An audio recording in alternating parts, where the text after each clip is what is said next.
the fear of pain or the desire for gain is really the only two reasons we do something in life. It is called the pleasure principle, and Sigmund Freud and every other psychologist or psychiatrist have been talking about it for years. Tony Robbins referred to it as the fear of pain or the desire for gain. But it's why we do anything. And I made a post earlier today about losing weight. I started in, I think, June, July maybe, and I'm down almost 50 pounds since then. And people ask me why or how, not why I did it, but how I did it. And I'd like to say, well, I just got motivated and did it and really crushed it and all that stuff. But the truth is, it was the fear of pain that got me started. And what I mean by that is I went to the doctor. I knew I was overweight. I was fat. I was just, we can call it overweight, but I was obese. And went to the doctor and they did my blood test, my A1C, and it was almost, my A1C was almost 10. And for those of you that don't know blood sugar levels, that's like way in the diabetic range. I mean, I was full-blown diabetic.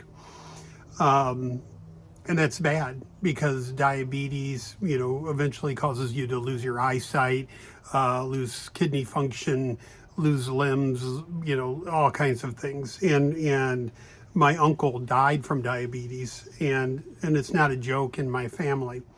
So what got me going with the weight loss was fear of pain.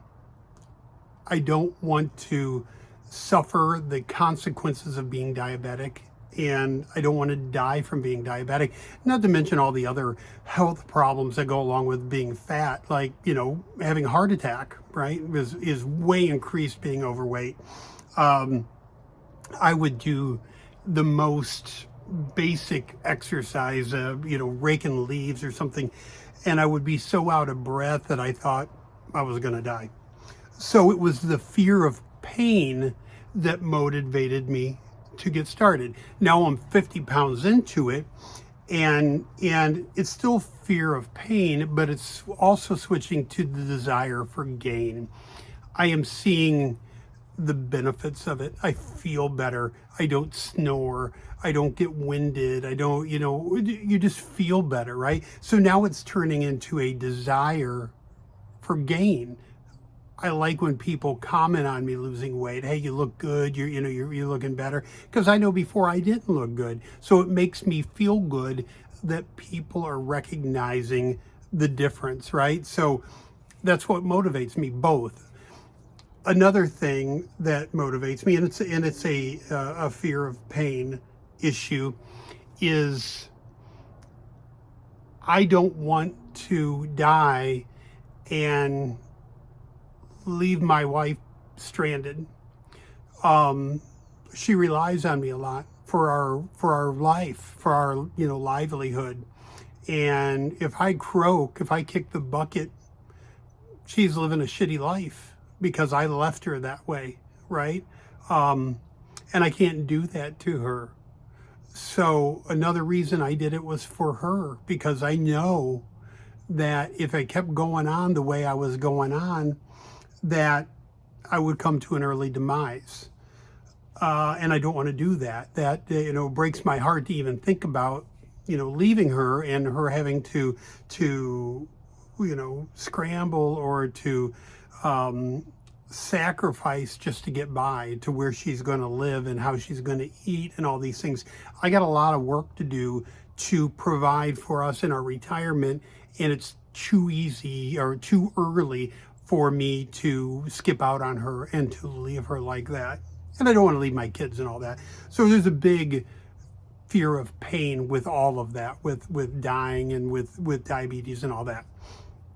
So I didn't mean to go down a health tangent on you, but I'm not the motivational speaker type. This isn't, I'm not somebody that you should sit back and take advice from, and I don't get preach motivational stuff because I make more mistakes than most people, right? With my health and with finances and with the things I do, because I get lazy and I let things go, and that's why I got the way that I got. But I do know this fear of pain and desire for gain concept, and I've known it for a long time. And I want to relate it to maybe goals that you have, okay? Because I talk to a lot of people that want to get into real estate investing. And only a certain amount of people are successful at it, right? Most fail. 5-10% actually make it. And the reason they make it is because they have one of those things, either a very strong desire to succeed or a very big fear of pain. We hear about people all the time that rose out of poverty and did great things, or came to the country with nothing and did great things, or have had something tragic happen to them and then overcome that thing and do great things, because a lot of them had a fear of pain. They came from someplace and they were in poverty, and it hurt so bad they wanted to get out of that, right? So people getting into real estate, they have a lot of times that fear of pain. They don't want to live their life like it does, because it hurts. It hurts to be poor. It hurts to struggle. It hurts to tell your kids no. So they get this intense desire to get out of that pain, right? And then I think a lot of the time when you start going, like I did, you start losing weight and you start feeling better, that it shifts from the pain into the desire for gain, right? And because you start feeling it, you get, the pain drives you far enough to start to see the results, to start to feel the results, and then the desire for gain takes over. All right. So what's my point to all of this? Let's bring it home. If you want to do something and you want to, be it lose weight, be it start a new career, be it whatever, learn a new skill, whatever the thing is, you have to have a burning desire in your gut, and you have to have either a intense fear of pain or an intense desire of gain. You have to want it with everything in you, or you have to fear the alternative with everything in you. Because we all do things like start diets, and we've got that desire, right? The desire for gain when we start a diet. We're like, this new year we're going to do it. I'm going to start eating right. I'm going to get some vitamins. I'm going to go join up to Planet Fitness or whatever. But the desire for gain isn't strong enough to override the desire to sit on the couch and watch Netflix and have a 5-layer burrito from Taco Bell, right? You've got to want the gain. You've got to want the diet and the weight loss and the physical thing more than you want the relaxing on the couch chilling, right? Does it make sense? So how do you do that? All right. How do you do it if the doctor hasn't told you you're diabetic, or how do you do it if you haven't come from poverty or from nothing and you're trying to succeed?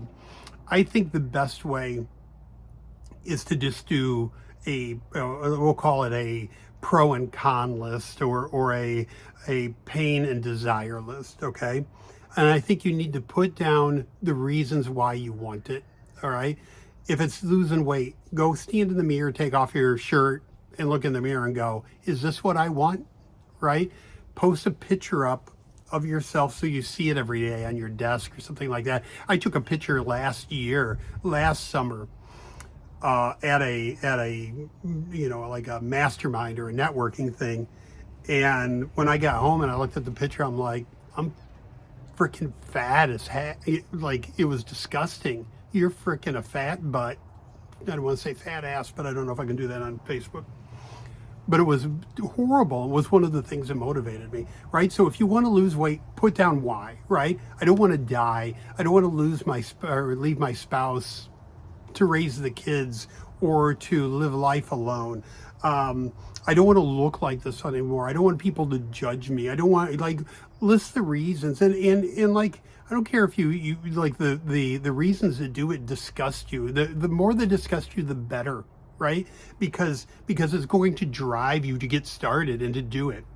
And then what's going to happen if you keep doing that and you keep saying, you know what, I'm disgusting, I got to get to the gym, I got to stop eating, I got to stop doing all these things, then you're going to get to the point where you lose 10 pounds, 15 pounds, 20 pounds, and you're like, you know what, I'm starting to feel better, I'm starting to look better, and it's going to motivate you to keep going, and it's going to go from pain to desire, right? You're going to want more of it, right? I want to be more successful at this. I want to be more successful at looking good, at losing weight, at getting fit, at starting this new career, or whatever you want, okay?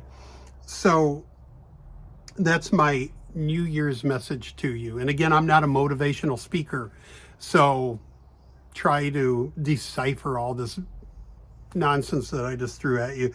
But I'm serious. If you want something and you want to achieve it, and not just talk about it, and not just look at your goals next year and go, man, I wish I would have accomplished that. I wish I would have accomplished that. Pick one or two things. Don't make a list of 20 things, because you're not going to do them. Pick two things. One thing ideally, but two things if you have to, right? My things this year are get into shape, not be fat anymore, get healthy, get athletic looking, I don't want to be muscle bound, but I want to look good, okay? That's goal number one, be healthy. Goal number two, make more money. And I'm going to do that by focusing more efforts on specific things, okay? And the desire's there, right? I desire that. I've got things I want to do for my wife, for me, and I've got to do it, all right? So health, finances, and lastly is my relationship with my wife. I plan on spending more time, more quality time with my wife. If we go out once a week and just go on a date night, or go bum around on Saturday and go to, flea markets or farmer markets or whatever, but spend some good time with her. And she doesn't expect me to do that every day, all that. But if I just do it once a week and make an effort to show her that I care and I love her and I want to spend time with her, it goes a long way, all right? So pick your one or two or three things tops.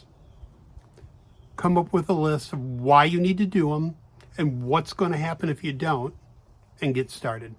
And have a happy and healthy and prosperous 2025.